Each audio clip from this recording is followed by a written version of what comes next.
When you think about pregnancy and childbirth, what is one of the most common complications you think of? Really, what do you think of? Swollen ankles. Swollen ankles, pain. Some may even say having a cesarean birth, weight gain, preeclampsia, all those things. All of those are possible complications during childbirth. But one of the most common complications during any phase of pregnancy and childbirth is experiencing a perinatal mood and anxiety disorder, also known simply as postpartum depression. We tend to lump every type of disorder into postpartum depression. And you may be thinking, how common is that? Well, 1 in 5 women will experience a perinatal mood and anxiety disorder.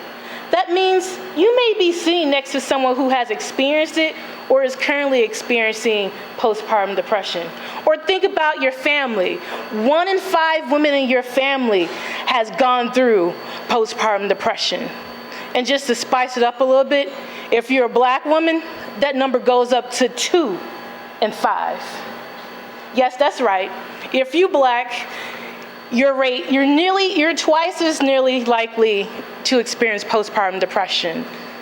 So you may be saying, why? Researchers haven't come to any conclusive data about this, but they know that we receive treatment less often than most, and they hypothesize that maybe it's because of the stigma of treatment for mental health issues in the black community, or that stereotype of the strong black woman is holding us back. Now, let's not forget about the men. Men experience this too. 1 in 10 men will experience postpartum depression. So if you're thinking you still don't know anyone who has experienced this, now you do. I stand here in front of you not just as a social worker and a doula. I stand here in front of you as someone who has felt the anger, the shame, the guilt, and the loneliness, and even the rage of having irrational thoughts go through your head during the time when you're supposed to be full of joy and happiness. When you're supposed to be like, yay, I just brought a new life into this world. But you can't experience it fully because of all these other thoughts. So you may be saying, why, Nicole, are you sharing this topic with us? Well, as I prepare for the birth of my second child, I think to myself, what type of environment do I want to raise them up in? What type of mother do I want to be to them? And what things need to happen in order for me to accomplish that? And as I go through that process, I face the reality that I somewhat missed the first 2 years of my first daughter's life. Now, I was there. I was snapping all the pictures, going to all the mommy groups, and taking her to all the classes that's supposed to make her a genius, But I really wasn't there. I was constantly terrified that I was messing up, that I wasn't washing her cloth diapers properly, that I wasn't holding her right, that I wasn't producing enough milk to breastfeed, that every time I left her so that I can go to work or to school, that I was a horrible mom, and that at any moment, she could stop breathing. Irrational, I don't know why, but at any moment, I was just so terrified that she could stop breathing and die on me. And I didn't have that support that I would want. I didn't feel comfortable talking to people about this. I was very good at maintaining a high-functioning life. During this time, I was finishing up grad school. I was working full-time. And so it was very easy to avoid friends and family by saying, oh, I'm just too tired. I'm just too busy. And so no one thought anything of it.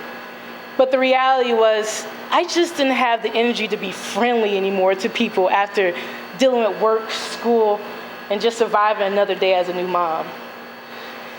Heck, I didn't even have the energy to be social with my husband. But luckily enough, he was also finishing grad school and working a full-time job. So we had very low expectations of each other of being social. Whenever we would have time together, we would watch TV, watch HGTV, and dream of a life outside of the current hell that we were going through. At that time, I was in social services for 8 years. So I was aware of my emotions, and I knew something just wasn't right. But I still didn't ask for help.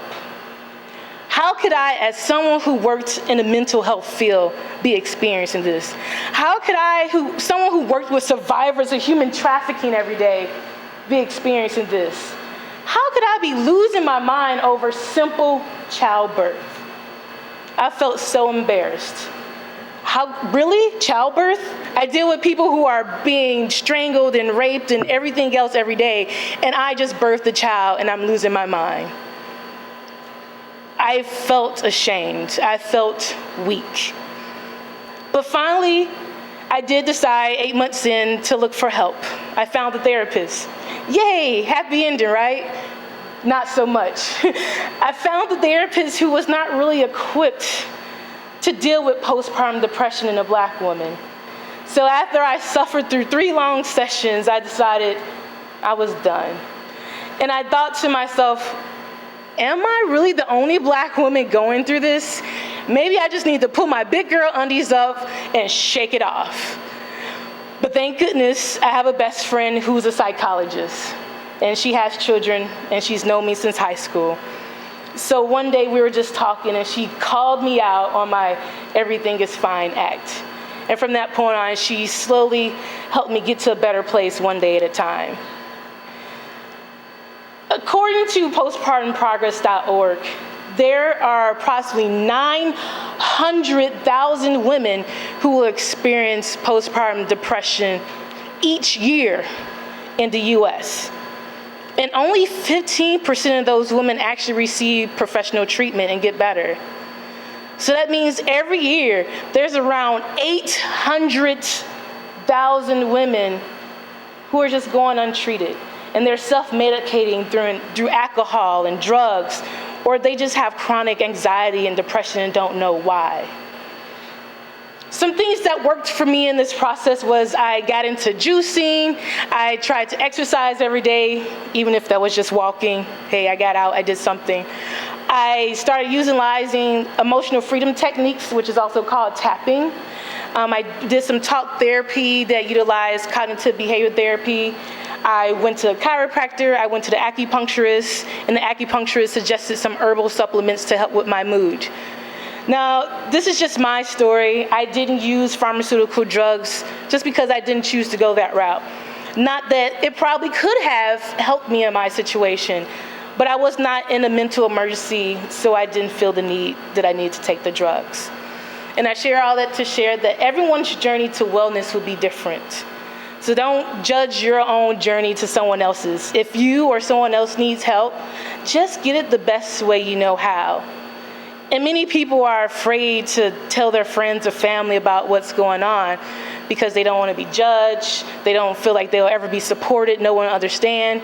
Or heck, some don't even want to, they think people call child protective services on them, and so they just keep it to themselves. But no, you are not alone. There are safe spaces out there for you to go to talk about this. Most hospitals have a new moms group that is free. Meetup.com have tons of mom and dad groups that you can go to. If you've heard of doulas and midwives, most of them will either prepare a class for you or at least give you resources. And then connect with businesses like mine's, Thriving with Baby. We work with the families. We work with mom and dad because we believe that the support is needed for both partners. And that is including parents who are not in a romantic relationship.